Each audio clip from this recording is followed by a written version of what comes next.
Next, the function can be used in many ways. One is called a call by values, and other one is called call by reference.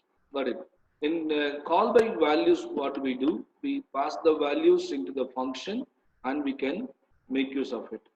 Whereas in call by reference, we specify the reference for the actual variable, then we can make use of the function. Got it? And the basic advantages of using the call by reference is it allows manipulation of objects by reference. Okay, so we can, as we discussed with the reference variable, we can specify a alias for a variable, and we can make use of it. Both will have the same detail, isn't it?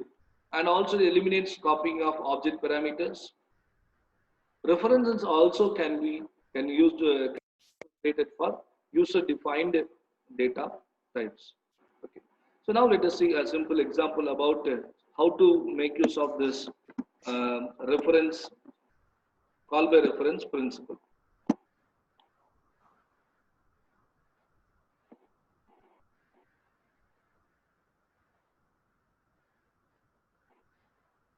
Okay. So although the program is having more detail, it is quite simple only. We'll just discuss about it. So in line number 1, so as usual, we will have a comment line. Okay, we will have a comment line specified here. It is basically a reference passing program for reference passing. So line number 1 will have a reference passing. Line number 2, we have specified the header file. Line number 3, we have the ASCII function representation. Now you can see that this line number 4, I have a prototype. Okay, so we'll come to that later. Then in line number 7, line number 5 is starting with the main program. Line number 7, I've declared a variable called classroom. This classroom will have the value 203, and this 203 is of integer type. Then here in line number 8, I have defined a reference variable. Defined a reference variable for a classroom. Now, by using this ampersand, we specify this is an alias for the classroom. So if the classroom is having value 203, lecture hall also will have the value of 203. So that we have already discussed, and we can see the output also. Now we can see that we are using, first we are going to use a reference for the pointer here. So I have declared a pointer called myPTR here. This myPTR is a pointer of integer data type, and int y is a value. And what we do, we use a pointer myPTR to point to the y, and also we are going to have a reference for the pointer. Okay. So now you can see that here, cout enter y value. So we are going to enter the y value that will be fetched into the system, into the y value. Then we use myPTR to point to the value of y, point to the value of y.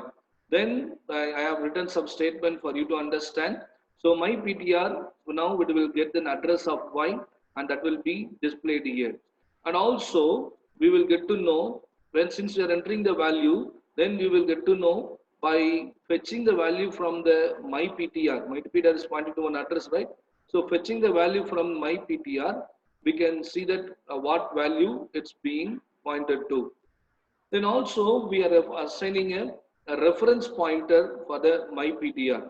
So see, myPTR is pointing to one particular area, and now you can see that asterisk my, and for this we have set a reference variable, reference PTR. It's just a reference. Reference means both should have the same value.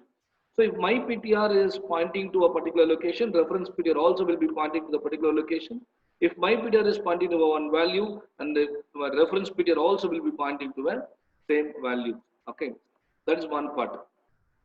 Then another part that I am shown here is, so you can see that here I have int m is equal to 100, int m is equal to 100. Then we are going to get the value of m here in the screen. After that, I defined a function called a ref function.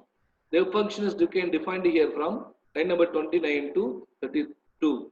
Okay, what it does, it uses a reference variable. Uses a reference variable, And here we are using x is equal to x plus 10, isn't it? So we are going to increment the x value by 10 every time. So here, see that when I call the reference function, I pass an argument m. For this m, the x will be and here the very important thing is when you go call the function by reference, what will happen? If the x changes, immediately the m also will change. So after calling the function, we are going to retype the value of m, then we can understand it. Because we have not taken the value of x in anywhere else. Got it? Generally, when the function returns a value, we have to call you catch the value by using some container. But here we are not doing it. So what do we do? When we use, when you change the value of x, the m is also going to be affected here. So when m is affected, we will get a new value of m. So the x and the m both will have the same value. Got it?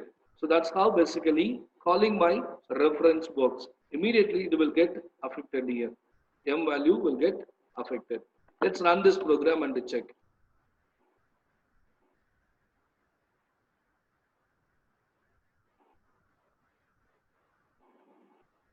So as I told you, lecture hall and classroom is having same value. Now what to do? I enter the value of y. I enter the value of y as 6. Got it? So now you can see that my PTR is having, because the y is stored into one address. What address? That is 0x70FD F0. So this is basically a address of y, where the number 6, value 6 is stored. So my PTR is also point to the 6 value, and reference PTR is also point to the 6 value. That's one. Another aspect what we have seen here is, first initially we had the value of m, 100 we have given, in the program it is given. Now after calling the reference function, we have not assigned the value from the function to the m, but instead by using the reference, what happened here? Straight away the x value is varied, and consequently the m is also changed. So the m is immediately reflected with the new value 110. So like this, we can use the reference values for a variable, for a pointer, and also for a functions. Okay. Thank you.